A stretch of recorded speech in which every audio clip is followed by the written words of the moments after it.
हर हर महादेव। प्रिय श्रोताओं, एक बार भगवान शिव और माता पार्वती कैलाश पर्वत पर बैठकर एक दूसरे से किसी विशेष प्रसंग पर चर्चा कर रहे थे। तभी भगवान शिव ने माता पार्वती को उनके पूर्व जन्म का स्मरण कराने के उद्देश्य से हरतालिका तीज व्रत के महात्म्य की कथा कही थी। भगवान शिव शंकर माँ पार्वती से बोले, हे गौरी, हे प्रिय, पर्वतराज हिमालय पर स्थित गंगा के तट पर तुमने अपनी बाल्य अवस्था में 12 वर्षों तक अधोमुखी होकर घोर तप किया था। इतनी अवधि तक तुमने अन्न न खाकर पेड़ों के सूखे पत्ते चबाकर व्यतीत किए थे। माघ की विकराल शीतलता में तुमने निरंतर जल में प्रवेश करके तप किया। वैशाख की जला देने वाली गर्मी में तुमने पंचाग्नि से अपने शरीर को तपाया। श्रावण मास की मूसलाधार वर्षा में खुले आसमान के नीचे बिना अन्न जल ग्रहण किए तुमने समय व्यतीत किए। तुमने इतनी घोर तपस्या की, इतने घोर कष्ट उठाए कि यह सब देखकर तुम्हारे पिता बहुत ही व्यथित थे और बहुत ही दुखी रहते थे। उन्हें बड़ा क्लेश होता था। तब एक दिन तुम्हारी तपस्या तथा पिता के क्लेश को देखकर नारद मुनि तुम्हारे घर पधारे। तब तुम्हारे पिता हिमालय ने हृदय से अतिथि सत्कार करके नारद जी के आने का बड़े ही विनम्रता से कारण पूछा। तब नारद जी ने कहा, मैं भगवान विष्णु के भेजने पर यहाँ आपके समक्ष उपस्थित हुआ। मैं भगवान विष्णु के भेजने पर यहाँ आपके समक्ष उपस्थित हुआ हूँ। भगवान विष्णु आपकी कन्या पार्वती से बहुत प्रसन्न हैं। आपकी कन्या पार्वती ने कठोर वर्षों से कठोर तप किया है। इससे प्रसन्न होकर श्री हरि नारायण आपकी सुपुत्री से विवाह करना चाहते हैं। इसी संबंध में मैं आपकी राय जानने के लिए आज यहाँ आया हूँ। तब नारद जी की बात सुनकर तुम्हारे पिता गिरिराज अत्यंत गदगद हो उठे। उनके तो जैसे सारे क्लेश ही दूर हो गए। बड़े ही प्रसन्नचित होकर वे नारद जी से बोले कि हे श्रीमान, यदि स्वयं विष्णु जी मेरी कन्या का वरण करना चाहते हैं तो मुझे भला क्या आपत्ति हो सकती है। वे तो साक्षात पर ब्रह्म हैं, जगत के नियंत्रण करता हैं। हे महर्षि, यह तो हर पिता की इच्छा होती है कि उसकी पुत्री सुख संपदा से युक्त होकर पति के घर की लक्ष्मी बनकर रहे।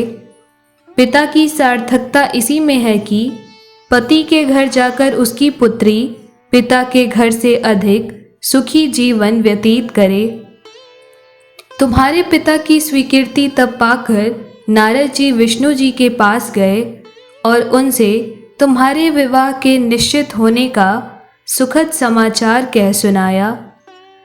मगर इस विवाह संबंध की बात जब तुम्हारे कान में पड़ी तो तुम्हारे दुख का ठिकाना न रहा। तुम बहुत दुखी होकर विचलित हो उठी। तुम दिन रात तपस्या को छोड़कर दुखी रहने लगी। तब तुम्हारी एक प्रिय सखी ने तुम्हारी इस मानसिक दशा को समझ लिया और उसने तुमसे उस विक्षिप्तता का कारण जानना चाहा।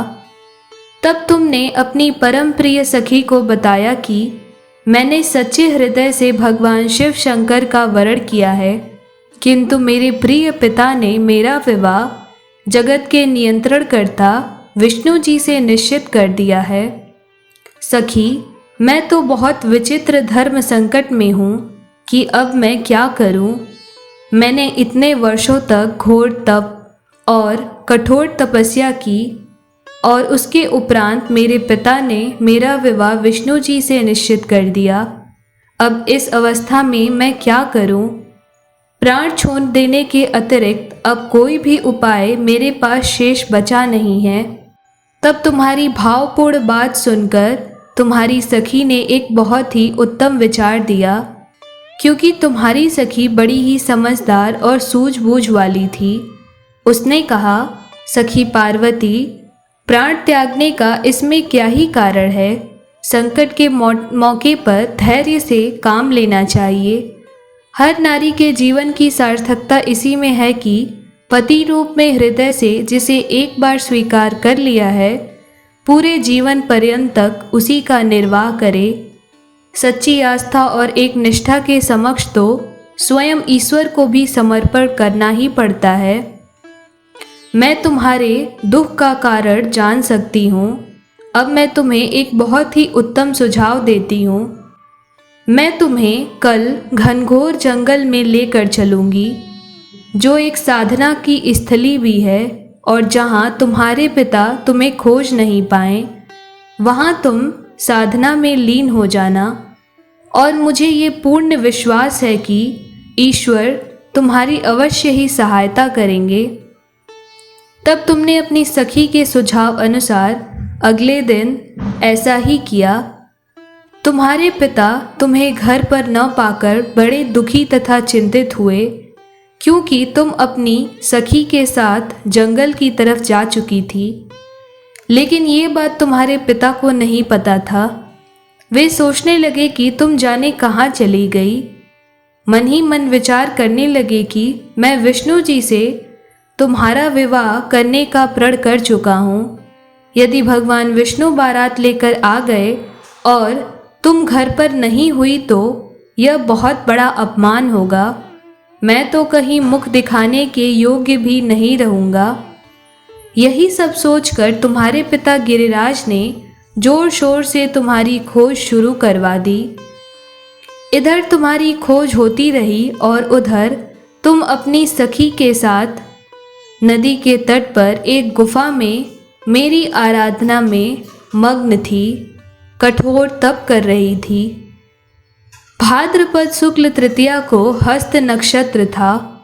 उस दिन तुमने बड़े ही प्रेम और श्रद्धा के साथ रेत के शिवलिंग का निर्माण करके पूर्ण श्रद्धा के साथ व्रत और उपवास किया। रात भर मेरी स्तुति के गीत गाकर जागी। तुम्हारी इस कष्ट साध्य तपस्या के प्रभाव से मेरा आसन डोलने लगा, मेरी समाधि टूट गई। मैं तुरंत तुम्हारे समक्ष जा पहुंचा और तुम्हारी तपस्या से प्रसन्न होकर तुमसे वर मांगने के लिए कहा। तब अपनी तपस्या के फल स्वरूप मुझे अपने समक्ष तुमने पाकर कहा कि हे प्रभु, मैं हृदय से आपको पति के रूप में वरण कर चुकी हूँ। यदि आप सचमुच मेरी तपस्या से प्रसन्न होकर यहाँ पधारे हैं तो मुझे अपनी अर्धांगिनी के रूप में स्वीकार कर लीजिए। तब मैं तुम्हारी तपस्या से प्रसन्न होकर तथास्तु कहकर कैलाश पर्वत पर लौट आया। प्रातः होते ही तुमने पूजा की समस्त सामग्री को नदी में प्रवाहित करके अपनी सखी के सहित व्रत का पारणा किया। उसी समय अपने मित्र बंधु और दरबारियों सहित तुम्हारे पिता गिरिराज तुम्हें खोजते खोजते वहाँ वन में आ पहुँचे और तुम्हारी इस कष्ट साध्य तपस्या का कारण तथा उद्देश्य तुमसे पूछा। उस समय तुम्हारी दशा को देखकर तुम्हारे पिता गिरिराज अत्यंत दुखी हुए और पीड़ा के कारण उनकी आंखों से आंसू उमड़ आने लगे। तुमने उनके आंसू पोंछते हुए विनम्र स्वर में कहा कि हे पिताजी, मैंने अपने जीवन का अधिकांश समय कठोर तपस्या में बिताया है और मेरी इस तपस्या का उद्देश्य केवल यही था कि मैं महादेव को पति के रूप में पाना चाहती थी और आज मैं अपनी तपस्या की कसौटी पर खरी उतर चुकी हूँ, क्योंकि आज मेरी तपस्या से प्रसन्न होकर भगवान शिव ने मुझे अपनी अर्धांगिनी के रूप में स्वीकार कर लिया है। आप क्योंकि विष्णु जी से मेरा विवाह करने का निर्णय ले चुके थे, इसीलिए मैं अपने आराध्य की खोज में घर छोड़कर यहाँ वन में तप के लिए चली आई। अब मैं आपके साथ इसी शर्त पर घर आऊंगी कि आप मेरा विवाह विष्णु जी से न करके देवाधिदेव महादेव से करेंगे। तब तुम्हारे बार बार आग्रह पर और तुम्हारे कठोर तप और कष्ट को देखकर तुम्हारे पिता गिरिराज तुम्हारे और मेरे विवाह के लिए मान गए और तुम्हें घर वापस प्रसन्नता पूर्वक लेकर आए। फिर कुछ समय के पश्चात शास्त्र विधि से विधि विधान पूर्वक उन्होंने हम दोनों को विवाह सूत्र में बांध दिया। भगवान शिव आगे कहते हैं कि हे पार्वती, भाद्रपद की शुक्ल तृतीया को तुमने मेरी आराधना करके जो व्रत किया था उसी के फल स्वरूप मेरा तुमसे विवाह हो सका। इसका महत्व यह है कि मैं इस हरतालिका तीज व्रत को करने वाली प्रत्येक सुहागिन व कुंवारी स्त्रियों को मनोवांछित फल देता हूँ।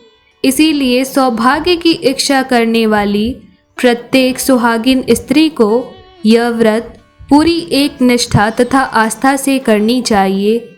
जो स्त्री इस हरतालिका तीज व्रत के दिन शिवलिंग एक रेत से शिवलिंग बनाती है और तुम्हारी और मेरी पूजा विधि पूर्वक करती है तो उसे भी तुम्हारे समान अखंड सौभाग्य और सुख की प्राप्ति होती है। प्रिय श्रोताओं, हरतालिका तीज व्रत के दिन कथा श्रवण के बाद आइए अब अखंड सौभाग्य प्रदान करने वाली जगत जननी माँ पार्वती की स्तुति करते हैं। जय पार्वती माता मैया, जय पार्वती माता, ब्रह्म सनातन देवी, ब्रह्म सनातन देवी, शुभ फल की दाता। ओम जय पार्वती माता। अरिकुल पदम विनाशक, जय सेवक त्राता, जग जीवन जगदम्बा, जग जीवन जगदम्बा, हरिहर गुण गाता। जय पार्वती माता। सिंह की वाहन साजे, कुंडल है साथा, देव वधू जहाँ गावत, देव वधू जहाँ गावत, नृत्य करत याथा। ओम जय पार्वती माता। सतयुग रूपशील अति सुंदर, नाम सती कहलाता। हिमाचल घर जनमी, हिमाचल घर जनमी, सखियन संग राता। ओम जय पार्वती माता। शुंभ निशुंभ बिडारे, हिमालय स्थाना, सहस्त्र भुजा तनु धरि के, सहस्त्र भुजा तनु धरि के, चक्र लियो हाथा। ओम जय पार्वती माता। सृष्टि रूप तू ही है, जननी शिव संग रंग राता। नंदी भृंगी बिन लही, नंदी भृंगी बिन लही, सारा मद माता। ओम जय पार्वती माता। देवन अरज करत हम, चित के सब लाता। गावत दे दे ताली, गावत दे दे ताली, मन में रंग राता। ओम जय पार्वती माता। श्री प्रताप आरती मैया की, जो कोई नर गाता। सदा सुखी नित रहता, सदा सुखी नित रहता, सुख संपत्ति पाता। ओम जय पार्वती माता। मैया जय पार्वती माता।